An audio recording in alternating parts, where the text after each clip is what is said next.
دنیا کی تمام تکلیفیں، رنج و غم، صدمہ اور مصیبت، دکھ اور پریشانی سورۃ الانفال میں ہے کہ استغفار سے ختم ہو جائے گا۔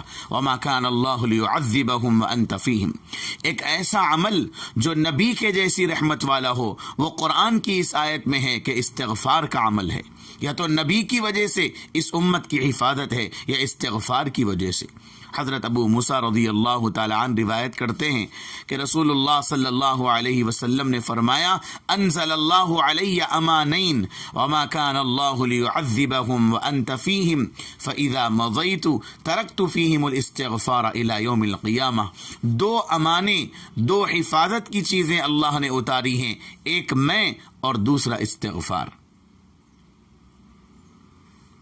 پیران پیر شیخ عبد القادر جیلانی رحمۃ اللہ علیہ نے ایک موقع پر لکھا ہے کہ جس کو استغفار کا علم ہے، پتہ ہے، اور پھر وہ پریشان ہوتا ہے تو فرمایا وہ جھوٹا ہے۔ کیونکہ یہ تو خدا کا فیصلہ ہے کہ استغفار پڑھو، میں پریشانیاں ختم کر دوں گا۔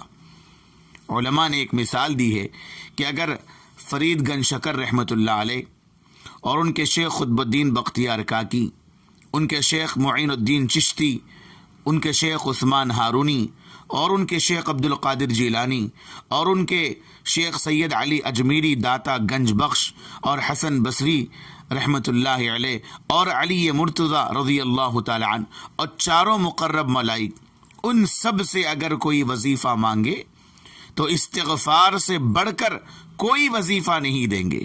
سب کا اتفاق استغفار پر ہے۔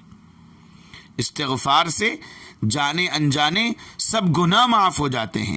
استغفار کی وجہ سے اللہ تعالیٰ تمام گناہ فرشتوں سے بھی بھلوا دیتا ہے اور فرشتوں کی گواہیاں ختم کر دیتا ہے۔